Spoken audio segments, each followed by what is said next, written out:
suerte de contar dos grandes profesionales que nos van a ayudar a poder hacer una pequeña introducción de los libros que se van a presentar, cuyas autorías están a cargo de Enrique Casato, investigador del Seminario Rural Andina, de quienes habla Emilio Rosario. Bueno, vamos a comenzar el día de hoy sin más preámbulos, ¿no?, con la presentación del libro de Enrique, ¿no?, a cargo del profesor Falcón en este caso. El profesor Falcón es docente asociado de la Facultad de Letras, investigador del SILA, ¿no?, autor de diversos artículos de alta calidad de lenguas amerindias, y ahora me ostenta los grados de magíster tanto en lingüística como en sociología.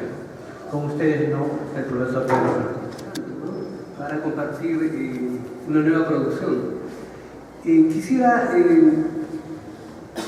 dividir mi exposición, mi presentación, la presentación del libro en este caso, en tres temas importantes, vinculados obviamente al trabajo que se está haciendo con mucho éxito Enrique Casato.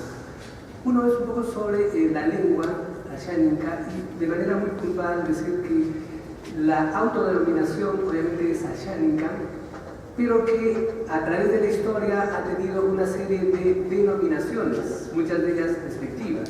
Dentro de ellas, la que ha tenido una mayor extensión en su uso ha sido el término campo, obviamente con una connotación despectiva.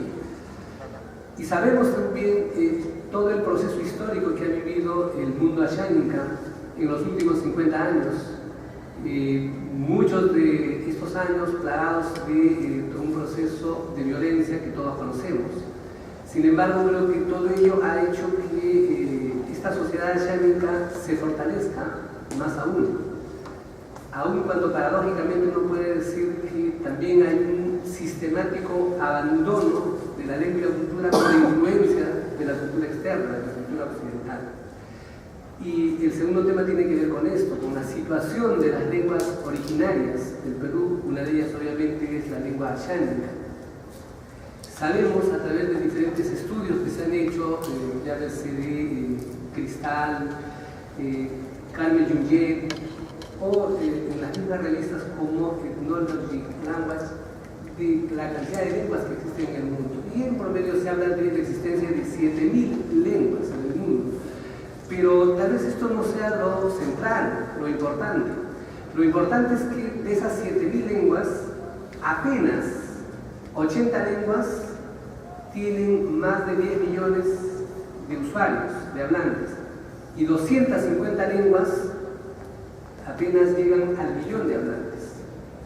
Lo que quiere decir que el 80% de lenguas están por debajo de los 100.000 usuarios. Y como podemos seguramente advertir aquí en nuestro medio, incluso algunos hablantes, decenas de hablantes. También creo que es importante mencionar con ese fondo musical que en el presente siglo, de acuerdo a los estudios que se están realizando hasta la actualidad, el 90% de lenguas se extinguirán si no mediar algún trabajo de reivindicación de procesos de ley contra el resistimiento de las lenguas amenazadas. Por tanto, creo que nos compete una gran responsabilidad a todos aquellos usuarios de las lenguas, de aquellos que estamos comprometidos con el trabajo vinculado a las lenguas amerindias, y en este caso fundamentalmente a la lengua ayánica, de trabajar todo un proceso de autoafirmación, de autorrespeto, de autoestima de los propios usuarios. Y obviamente los diferentes ministerios tienen una gran responsabilidad de esto. Me refiero fundamentalmente al Ministerio de Educación y al Ministerio de Cultura, con quienes particularmente tengo vínculo de trabajo en las diferentes empresas técnicas que ellos han constituido. Creo que es una de las formas también de ir desarrollando investigaciones sobre cuál es la situación real desde diferentes perspectivas lingüísticas, históricas, socioculturales de las lenguas, y cuál es el papel que nos toca y cuál es el papel que les corresponde también a los usuarios. El otro tema que quiero que contextualice la presentación del libro está relacionado con las características de la cosmovisión asiática. Lo que sabemos que los que hemos incursionado un poco en el trabajo del mundo cultural de la cosmovisión asiática, sabemos que el proceso de origen que se ha desarrollado en el mundo asiático está basado justamente en la animicidad de todos los elementos que existen en el mundo asiático, desde esa mirada. Y según los mitos, ellos representan los primeros pobladores de la Tierra. Esto implica que a partir de los asiáticos surgen los animales, las plantas y todos los elementos incluso que van más allá del mundo de la Tierra y se trasladan al mundo de la cosmografía. Y eso vamos a advertir también justamente en las canciones que se presentan a partir del libro. Dentro de este proceso de cómo es que se constituye la sociedad asiática, hay creo dos vertientes importantes, dos ejes importantes de movilización, dos ejes importantes de cómo es que van direccionando el mundo desde la perspectiva asiática. Una está referida a la movilización en términos horizontales, que le llamarían ellos catongo, río arriba, o quirinca, río abajo. Y la otra dimensión, el otro importante, que está referido a la dimensión más bien vertical, se refiere a Enoki y Osali. Y en el Enoki, obviamente, veremos todas aquellos estratos que podemos ubicar sobre la Tierra.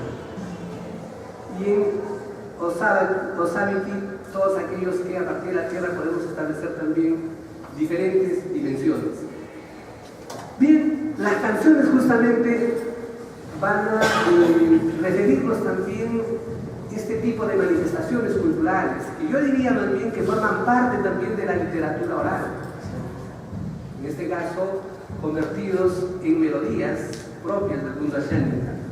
Y estos también están referidos no solamente a las personas, a los individuos, sino también a los animales, a los elementos naturales, a la cosmografía, entendiendo además que han sido asiáticas desde la mirada asiática, para la redundancia, en sus orígenes. Y en el texto, y aquí entro para ver justamente cómo es que se ha caracterizado la presentación de este trabajo. Bueno, ha mencionado diferentes aspectos en los que se refiere a la astronomía y entre otros, canciones que están referidos a Kashiri, que es la luna, Impóquiro, las estrellas, Oriatzil, el sol, y vamos a percibir algo que es importante, por ejemplo, en estas canciones. Es una evocación, en el fondo, a la asiática, que se ha convertido, en este caso, en luna, si hablamos de Kashiri. Si nosotros observamos, por ejemplo, no sé si todos tengan el texto, en Kashiri vamos a tener en la primera parte de la canción una suerte de alocución a lo que siente el Kashiri como paisano, como asiática, de estar lejos de la tierra. Y hay una suerte de esta necesidad también de encontrarse en el mundo terrenal, en esta dimensión osálica, con sus coterráneos, con sus paisanos. Dice, Obashira Shireita, Kashiri, Kashiri, Kashiri. Y aquí quiero marcar ya desde una perspectiva lingüística cómo es que hay una repetición permanente que focaliza los elementos que cobran importancia. En este caso, el Kashiri, Kashiri, Kashiri va a tener siempre esta suerte que nosotros en lingüística diríamos, hay una suerte de reduplicación. Más que reduplicación, hay una reiteración de este elemento, pero que tiene un elemento semántico importante, es decir, que va focalizando este personaje, este elemento, a través de las repeticiones. No son meras repeticiones, sino tienen connotación semántica. O en el caso, por ejemplo, de los fenómenos meteorológicos, que es otra de las dimensiones que clasifica, entre otros, obviamente, menciona el Oyechari, el arcoíris, el Incani, la lluvia, el Tampián, el viento. En el caso, por ejemplo, de Incani, que es la lluvia, tiene la misma característica, en todo caso estructural, de cómo se establecen las letras de la canción. Incani, Incani, Incani. Hirotaki Oshenka, Kashiri, Kashiri, Kashiri. Hirotaki Incani, Oshenka, Kashiri, Kashiri. Que más o menos, es esta alusión también al llamado de la lluvia, pero que entra algo así como en conflicto con el sol, ¿no es cierto? Y hay una historia, hay un mito que tiene que ver también justamente el origen del Kashiri, y es importante la presencia del Oriatse, del sol, ¿no? Y bueno, Kashiri en este caso, hace un rato mencionamos, incluso en términos de género, es diferente para el mundo occidental. Para nosotros sería femenino, que es la luna, pero para ellos es masculino, es un personaje importante. Y según ellos pueden advertir justamente la silueta de un paisano, de una yánica, que aparece en la luna, ¿no? De ese encuentro. Entonces aquí hay esta evocación respecto a este elemento meteorológico. Otros fenómenos naturales, como menciona en otra clasificación de las canciones, está referido a Oninka, Sitenen Kari, etc. Y de la misma manera, por ciertos tiempos, para que podamos escuchar a otras personas, podemos hablar de referencia que hacen las canciones a los animales y a las aves. Y acá podríamos mencionar algo que me parece importante, creo que señalar. Dentro de los estudios que se hacen respecto a los relatos orales en cuanto a la organización de la sociedad yánica, los animales, en este caso las aves y los peces, tienen que ver muchísimo en cómo se organizan actualmente o tradicionalmente los individuos que pertenecen a la sociedad yánica. Por ejemplo, se dice que hay una categorización del mundo en el que se desarrollan los Ashánica y es fiel reflejo de cómo es el comportamiento de las aves o de los peces. En este caso, una de las canciones hace alusión a las aves, Amor, Obai, Sonjiri. Pero, por ejemplo, se dice que siempre hay una categorización para la generalización de las aves. Y es así como se comportaría la sociedad. Pero al mismo tiempo hay una jerarquización. Y la jerarquización está dada por la variedad de las aves. Y asimismo, también en función al comportamiento que tienen las aves, también se refleja en la sociedad el comportamiento de los individuos ashánicos. Por ejemplo, en el caso del pauquiri, en este caso, se define como un ser solitario, ¿no? Como un ser que siempre está al margen del funcionamiento de la sociedad. Y esto lo dice también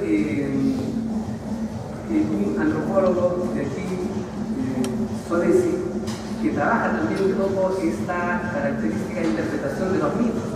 Este pauquiri se relaciona con el Matsi. El Matsi sería el grupo en el mundo ashánico. Y tiene esta característica precisamente de estar más al margen del comportamiento y del funcionamiento de la sociedad. Frente al Shirikyari, que es más bien aquel que va a establecer un vínculo en términos de desarrollar sus habilidades a beneficio de sus paisanos. Entonces, las canciones aquí también un poco van a ir evocando, pero siempre pensando que el ave a quien están cantando en realidad es el paisano, es el ashánico, ¿no? Creo que más o menos con estas características uno puede entender que se convierte en un documento importante el trabajo que ha hecho Enrique, en la medida que estas canciones que me dicen que más adelante van a ser también producidas, están ya en proceso de producción de un CD, para que todos podamos también acceder a esta información auditiva. Pero En todo caso, lo que puedo decir es que es una manera de contribuir, y qué mejor que sea uno de los usuarios de esta lengua, uno de los conocedores del mundo ayánica, que trabaje la difusión de la lengua, en este caso a través de canciones. Porque cuando hace un rato mencionaba cuál es el peligro en que están las lenguas, y sobre todo las lenguas amazónicas, en el caso peruano, una manera de alguna manera contrarrestar este proceso que a veces uno dice casi inevitable de extinción de lenguas durante este siglo XXI, es justamente desarrollando trabajos de difusión, pero impresos. Porque a veces lo oral, que si bien es cierto es característica importante de estos pueblos, se queda a veces solo con los mayores y a veces llega a los jóvenes, pero ya no llega. Y creo que materiales como este no solamente servirían para aquellos que estamos interesados en desarrollar trabajos con estos pueblos, con estas lenguas, con estas culturas, sino también para que los niños, en el caso de Xánica, que muchos de ellos ya van perdiendo sistemáticamente la lengua, pues nuevamente recuperen ese interés de poder insertarse nuevamente en esta cultura que es propia de los ancestros. Por ello creo que es un camino, es una apertura a que todos nosotros, y sobre todo los ayánica, también apuesten por este tipo de trabajos que van a, con seguridad, fortalecer y van a posibilitar que la ayánica y ojalá otras lenguas también permanezcan a través del tiempo y se conviertan tal y como entendemos todos nosotros en igualitarias en términos lingüísticos, culturales, sociales, en todos sus derechos. Y todos podamos también nutrirnos de los saberes de estos pueblos, que son muchísimos, dicho sea de paso. Por efectos de tiempo no voy a desarrollar ninguno de estos elementos que lo he trabajado a través de la compilación de relatos orales, que realmente hay mucho que aprender, desde la conservación de la flora y fauna hasta el proceso mismo de la organización y mantenimiento y fortalecimiento de los pueblos. Pero como son parte de una sociedad mayor, a veces la sociedad mayor tenemos que sensibilizarnos mucho más para poder contribuir y aprender de ellos todos los saberes que tienen. Bueno, yo felicito a Enrique y simplemente como otros trabajos que ha realizado, seguramente va a tener el éxito y sobre todo vamos a seguir desarrollando esta posibilidad de incorporar también a más amigos ayánica en la posibilidad de producción de materiales de esta naturaleza. Muchísimas gracias.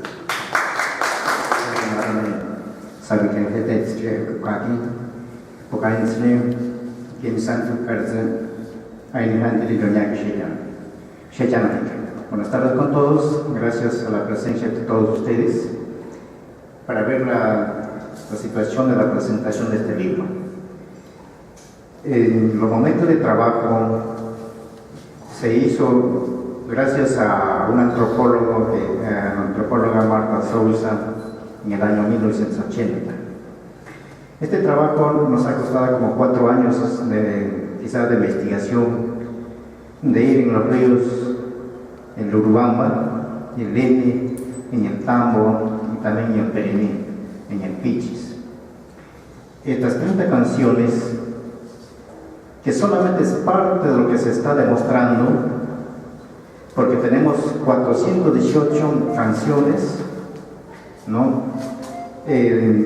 Elaborados bajo un CD, gracias a los ancianos, personas adultos, al señor David Shingari Ignacio, que ha sido mi abuelito, al señor Manuel Camañari Upios, también es de Perené, al señor Santos Machari, también es de Perené, al señor Augusto Churiguanti, que es del Río Tambo, Emilio Poyentima, que también es del Río Tambo, a Pablo Santoma, que es del Río Ene, y Juan Quechicho, que es del Urubamba, y el señor Barbosa, que es del Apurímac.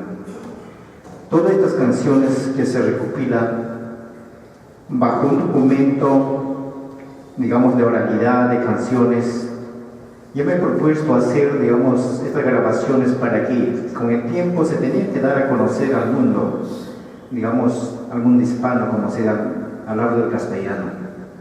De manera que, digamos, hoy en día, recién, o sea, si sacamos cuántos años ha pasado, desde el año 1980 al 2013, han pasado mucho tiempo para dar a conocer hoy en día a través de la Universidad Nacional Valle de San Marcos, gracias al seminario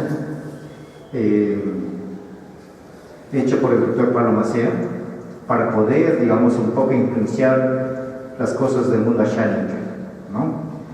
No solamente la ashánica, en el seminario trabajamos varios grupos étnicos, a veces están los shipibos, ¿no? Digamos, de manera que lo que queremos es un poco demostrar, ¿no? Lo que se quería también es decir, digamos, cómo es que, digamos, las canciones, como mencionaba el licenciado Pedro Falcón, cuando decía la cosmogonía de cada pueblo tiene su pesar, y sus canciones siempre se han deleitado a través de lo que posee, ya el mundo de aves, de animales, de plantas, ¿no?, de peces, de manera que, digamos, todo esto es un mundo cosmogónico que nos da que pensar cómo es que canta oralmente, y esa transmisión de una canción del padre, del abuelo, hacia el padre y sus hijos, hoy en día eso lo estamos perdiendo. Entonces, la misión nuestra, bueno, yo personalmente me pongo a pensar y decir, bueno, es tiempo de que esas 418 canciones se vuelvan nuevamente, ¿no? Y que los mismos ashánicas, los profesores, en cada unidad escolar se cante, ¿no? Se está dando inclusive, digamos, su propia lengua, está perdiendo su propia cultura, pero para no perderlo, hacemos de que a través de los libros que ya están escritos, los cuentos, las historias, los mitos, las leyendas, como pueden ustedes entenderlo, se está tratando de poco en poco y dar a conocer lo que es la ciencia del mundo ashánica. Con esto quiero decir gracias por la llegada de ustedes a este recinto para poder ver las canciones en ashánicas. Muchísimas gracias.